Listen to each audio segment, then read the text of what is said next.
Les amis, bonjour, très content de vous retrouver pour une nouvelle vidéo. Aujourd'hui, je vais vous montrer comment je fais en acrylique des cercles. Ça peut paraître bête, mais vous allez voir qu'il y a plein de méthodes, dont des méthodes qu'on ne soupçonnerait pas, qu'on ne connaît pas forcément, certaines qui sont académiques et d'autres moins. C'est important de savoir faire des cercles parce qu'en abstrait, vous allez voir qu'au-delà du cercle en lui-même et de ce qu'on va faire autour de ce cercle, ça peut vraiment déclencher des idées de composition. Je vais vous donner un exemple concret, hein, après vous allez voir ça très facilement. Vous pouvez faire naître une composition et ça va vous donner des milliers d'idées de tableaux, ça j'en suis convaincu. Voilà. Donc restez bien jusqu'à la fin de la vidéo. En attendant, je vous montre un peu mon dernier tableau, comme je le fais à chaque fois dans mes vidéos. Tableau sur bois. Alors le bois en soi, c'est pas ça qui transforme vos créations, hein, qui les transcende, mais ça change un peu les méthodes de travail. On a un support qui est plus robuste, qu'on va pouvoir gratter, qu'on va pouvoir frotter. On n'a pas le grain de la toile, c'est-à-dire qu'on a un support parfaitement lisse. Alors je ne fais pas de publicité pour tout simplement parce que je ne suis pas partenaire ou j'ai pas un fournisseur dédié pour les châssis en bois, parce qu'on en trouve un peu de partout, mais c'est pas toujours évident. Je les teste, pour l'instant j'en teste plusieurs. C'est généralement toujours, quand c'est des châssis en Beaux-Arts, du très bon matériel, si bien sûr vous mettez quand même un petit budget. Vous n'allez pas acheter sur Amazon les premiers prix, on est d'accord. Mais vous avez des choses très sympas. Là on voit hein, que c'est du bon matériel, il n'y a pas de souci. Ça ne bouge pas dans le temps, j'avais testé ça il y a 10 ans, j'en faisais beaucoup. Enfin beaucoup, j'en ai fait quelques-uns il y a 10 ans et ça n'a jamais bougé. J'en ai encore ici, ça ne bouge pas. Vous abritez de 2 ou 3 couches de gesso et vous pouvez travailler après par-dessus. C'est très sympa. Des fois, ceux qui n'aiment pas le grain de la toile, on l'a pas. Ici, on a un support parfaitement lisse.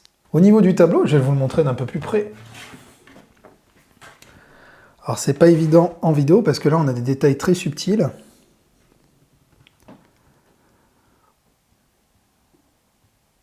Donc, comme vous pouvez le voir, une réflexion sur les ombres portées et la profondeur, les points de lumière. Une réflexion encore différente de ce que je fais d'habitude. J'ai voulu aller plus loin et je trouve que du coup c'est pas mal réussi. Enfin, ça correspond à l'état d'esprit que je voulais transmettre. On a même un fond doré à certains endroits. Je ne vais pas rentrer dans le détail de la création de cette œuvre, mais voilà, il y a beaucoup de travail. Vous pouvez trouver son grand frère à la galerie L'Albatros, format 80 cm par 80 cm. Vous pourrez trouver maintenant régulièrement mes tableaux dans cette galerie, qui n'est pas très loin de mon atelier, et c'est un endroit que vous pouvez visiter, hein, il y a des horaires. Il y aura toujours un roulement de 5 ou 6 de mes œuvres, donc voilà, j'espère vraiment que ça vous plaira. Ça vous permet d'avoir l'occasion de regarder un de mes tableaux de visu, parce que c'est très différent hein, de visu qu'en photo, en vidéo. Par exemple, là, toutes les zones dorées, qui sont incroyablement brillantes à l'œil nu, on ne les voit pas du tout en vidéo ou en photo. Voilà, bon, j'ai assez parlé de ce tableau. Si toutefois il vous intéresse, que vous voulez en faire son acquisition, la livraison est offerte, le lien est dans la description, une fois de plus. Voilà, je sais qu'il a beaucoup de succès sur les réseaux, il risque de ne rester pas longtemps. Peut-être qu'au moment où vous regardez cette vidéo, il est déjà plus là. Mais le lien dans la description, chambaud-abstrait.com, comme ça vous pouvez jeter un petit œil. C'est parti. Écoutez, maintenant on pourra attaquer le sujet qui vous intéresse aujourd'hui, les cercles. Les cercles. Je vais vous faire une petite démonstration sur papier, ça boit beaucoup le papier, c'est pas ce qui est le plus pertinent, mais ça marchera très bien pour cet exemple. Les cercles, pourquoi c'est complexe? On a plusieurs méthodes pour les faire. La méthode un peu plus avancée, mais que tout le monde devrait expérimenter, c'est le fait de dessiner les cercles, de faire des guides, de faire un croquis, tout simplement, des lignes directrices qui vont vous permettre de venir calquer votre peinture. Et en faisant vos cercles, on va après se servir du guide de la ligne qu'on a pour peindre autour, à l'intérieur ou à l'extérieur, faire des aplats, faire des ombres portées, ce genre de choses. Voilà, c'est du classique. Hein. Mais le souci, c'est qu'on a souvent peur de déborder et de ne pas être assez précis au pinceau. Ce que je comprends tout à fait.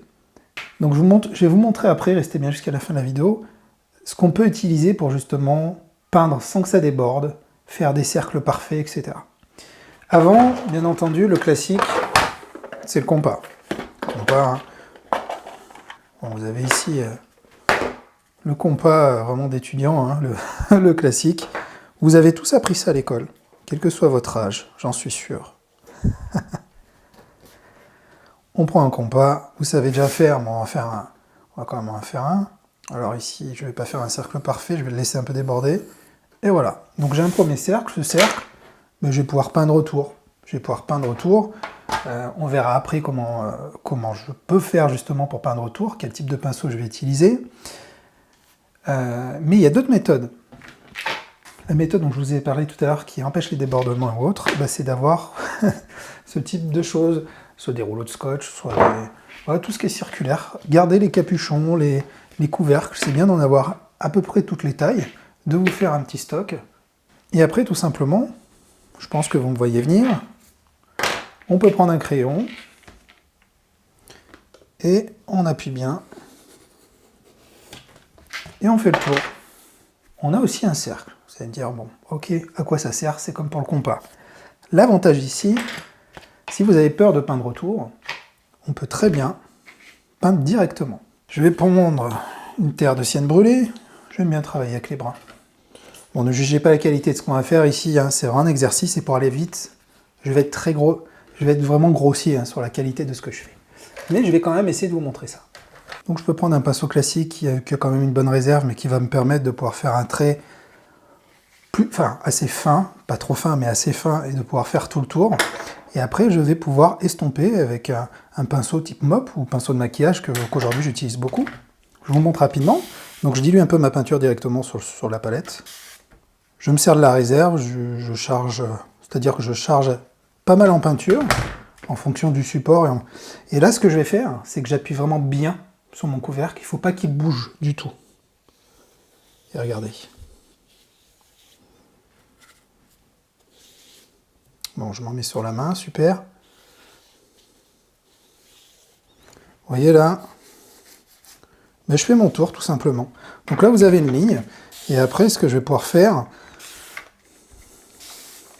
si je veux, tout en gardant la main, et bien regardez, je peux estomper. Je travaille avec mon pinceau mop. Et comme ça, alors je le fais très grossièrement. Hein. Je vais estomper. Alors, je vais en prendre un peu plus grand. Ça vous entraîne à faire des ombres, à faire des glacis. Vous voyez que là, tout le travail que je fais, je garde ma main dessus. Hein.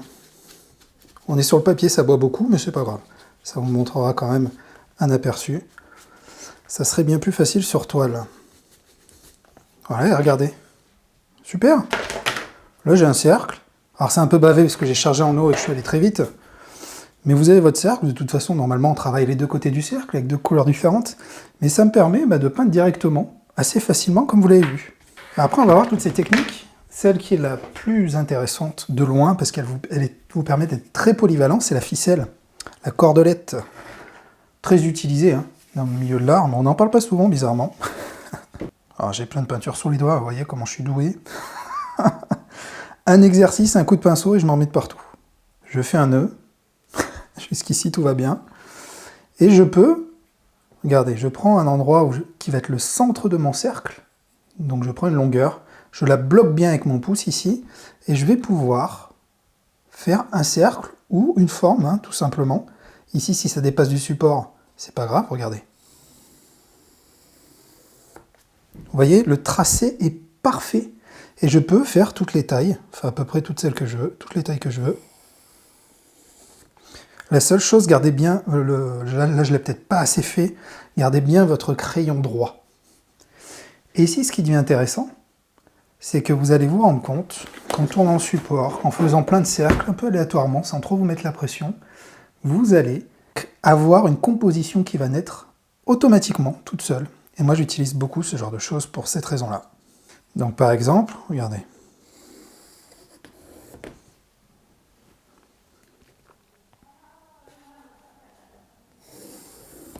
Vous pouvez même sortir, hein.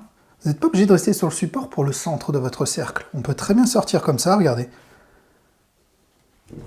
Alors je regarde, hein, je fais à chaque fois des essais sans passer... Voilà. Amusez-vous. Place à l'expérimentation. Et là, qu'est-ce qui s'est passé?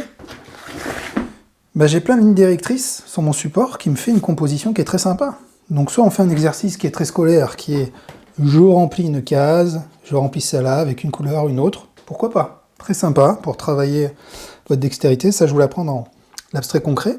Dans cette formation, on voit les aplats, comment tracer bien droit, faire des aplats bien droits, remplir des zones comme ça avec précision. Mais on peut très bien, alors regardez, je vais aller vite, hein. Ça reste un exercice, hein. Mais je peux très bien prendre des formes et puis continuer ce que j'ai fait. Alors ici, regardez, par exemple, en sous-entend, je peux très bien me servir que d'une partie de mes formes.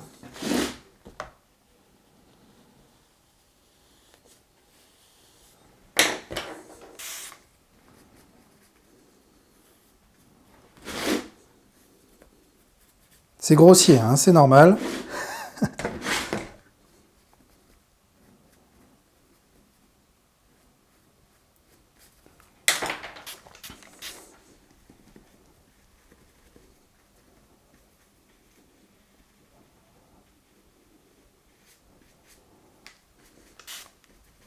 Alors là, qu'est-ce que j'ai fait? Bah là, j'ai fait un cercle. Mon cercle, je n'ai peint que le... Vous voyez, cette zone-là, c'est pas grave, on peut l'effacer après, on peut repeindre en blanc, il y a plein de façons de faire. Mais je peins pas tout mon cercle parce que je réfléchis déjà à ma composition.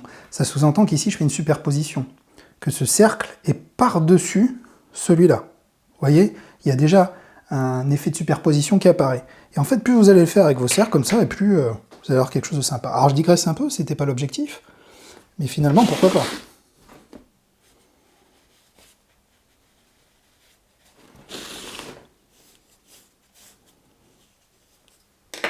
Vous essayez plusieurs types de pinceaux, ça vous permet d'expérimenter. Là, on a une brosse droite qui permet d'être plus régulier, mais dans les courbes, c'est pas forcément plus idéal.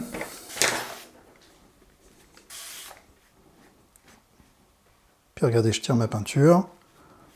Je vais très vite, je vous le redis, c'est un exercice. Hop, j'efface un peu avec mon doigt s'il faut. Et à chaque fois, alors un petit conseil, tournez votre support comme ça. Travaillez, essayez des choses.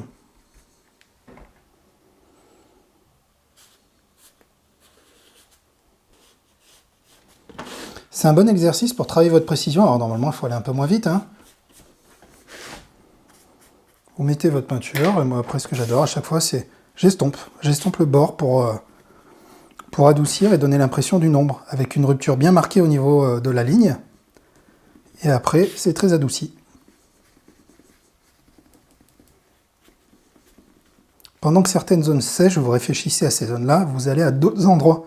Ça permet de gagner du temps et de ne pas attendre que tout sèche. Vous voyez ce que je veux dire, de toujours travailler au même endroit.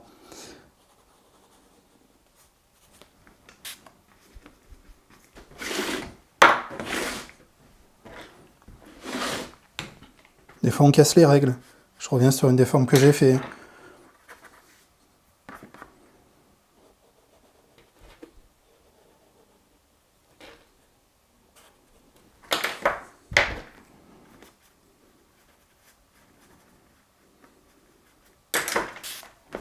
Voilà, il n'y a pas de précision, hein, c'est vraiment un exercice. J'avais pas prévu d'aller aussi loin, mais pourquoi pas. Alors là, ça crée trop de ruptures, je trouve, donc je vais continuer.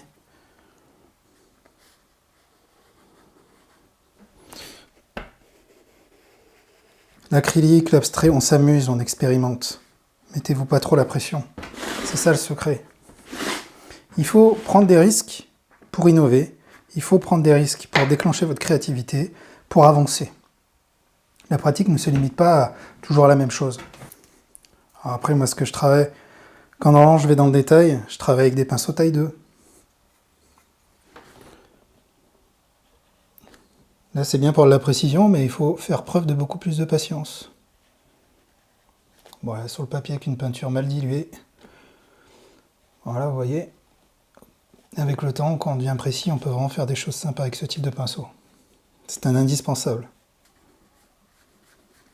Voilà, ça permet d'avoir des traits un peu plus fins, des choses un peu plus discrètes.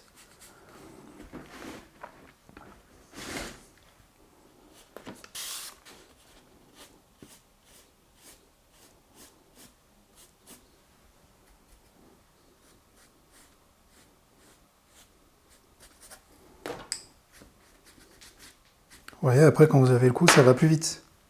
On va beaucoup plus vite.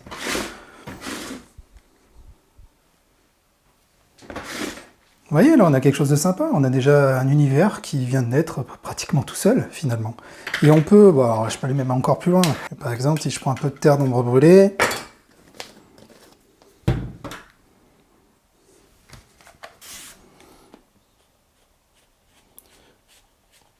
Là, chromatiquement, je reste dans un univers proche, mais plus foncé. Je joue sur les valeurs. Permet encore de donner un niveau de profondeur supplémentaire par rapport à tout ce qu'on a fait ici.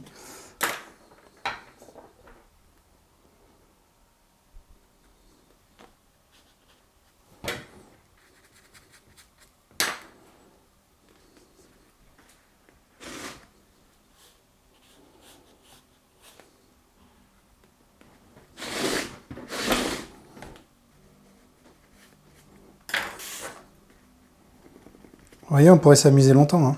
Mais la peinture, c'est ça. On expérimente, on avance.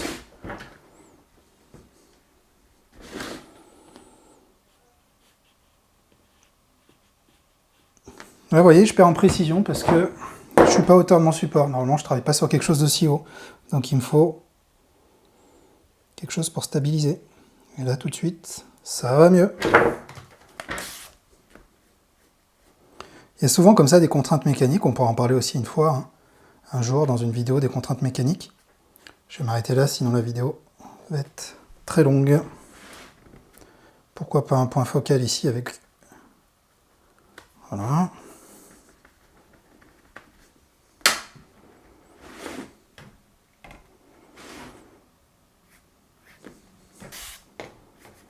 Je sais que vous mourrez d'envie d'essayer là. Bon, alors, je vais trop vite, je parle, du coup je réfléchis pas. Alors vous voyez ce que je viens de faire, tout ça. Vous voyez comment on commence à s'enfoncer dans le support? Et ça, croyez-moi, c'est une sensation très satisfaisante. Je vous invite vraiment à expérimenter. Vous voyez, il n'y a pas... Chaque fois on dit j'ai pas d'idée, j'ai pas d'idée. Ceux qui disent ça, c'est ceux qui pratiquent pas assez. C'est ceux qui essayent pas de choses. Regardez, il n'y a pas besoin d'idée. Il faut juste s'entraîner à peindre des lignes. Bon, je commence à faire n'importe quoi, donc je vais arrêter. C'est un exercice normalement qu'on fait beaucoup plus doucement, on prend du temps. Et je vous invite du coup à essayer. Pour les cercles, vous voyez que là, il y a assez de... Que ce soit le couvercle, les lignes. Commencer avec les couvercles, on pourrait très bien faire ce travail-là avec le couvercle, hein, comme on l'a vu tout à l'heure. Bon là, si j'y vais directement avec ma terre d'ombre brûlée, c'est dommage, mais quand même pour vous montrer. Regardez comment on peut encore donner une certaine dynamique. Comment on peut aller beaucoup plus loin. Avec des lignes un peu plus franches. Tac, tac.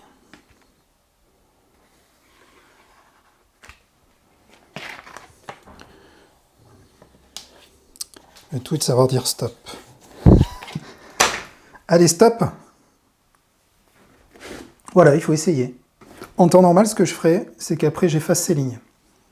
Le mieux est de peindre un peu de blanc, parce que de toute façon j'apporterai forcément du blanc dans certaines zones pour gagner en hauteur cette fois-ci, pour pas m'enfoncer. Donc pour le faire, j'applique du blanc, différents types de blanc, que ce soit blanc de zinc, blanc titanium, ça dépend, de titane, pardon. Et j'en profiterai effectivement avec le blanc de titane pour masquer les lignes qu'on a ici.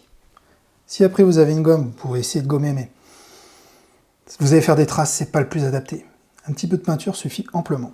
Voilà. Certains les laissent carrément. Je vois souvent des œuvres où certains ont fait des lignes, vernissent leur tableau, les laissent dessous. Pourquoi pas? Finalement, il n'y a pas de règle. Il n'y a pas de règle. Donc bah écoutez, voilà les amis, j'espère que ça vous aura plu. Plutôt sympa pour un petit exercice. Bon, il y aurait moyen d'aller beaucoup plus loin, mais j'avais même pas prévu d'aller là. Voilà. Je vous remercie. Allez vite expérimenter. Si vous avez aimé cette vidéo, la seule chose que je vous demande, c'est un petit pouce levé, un commentaire, et puis d'aller partager autour de vous sur les réseaux. Vous avez juste à cliquer sur un petit bouton dessous. Vous allez pouvoir partager sur WhatsApp, sur Facebook, sur Instagram, un peu de partout. Et croyez-moi, mes amis, c'est comme ça que de partager des choses. Si vous, ça vous a plu, ça va forcément plaire à d'autres personnes. Donc, rendez service à vos amis. Vous voyez, c'est du bon sens. On se partage les choses. Moi, souvent, les techniques que je partage avec vous, c'est des choses que j'ai découvertes ou des choses qu'on m'a montrées. Donc voilà, tout simplement. Alors pour finir les amis, je vous le redis, mais si vous voulez savoir quel matériel j'utilise, allez dans mon guide du matériel, c'est à télécharger, c'est totalement gratuit, c'est dans la description. C'est accompagné d'une vidéo pour apprendre la peinture à ma façon. Et vous aurez d'autres petites surprises par mail, des petits conseils, des petites vidéos. Voilà, j'espère que ça vous plaira.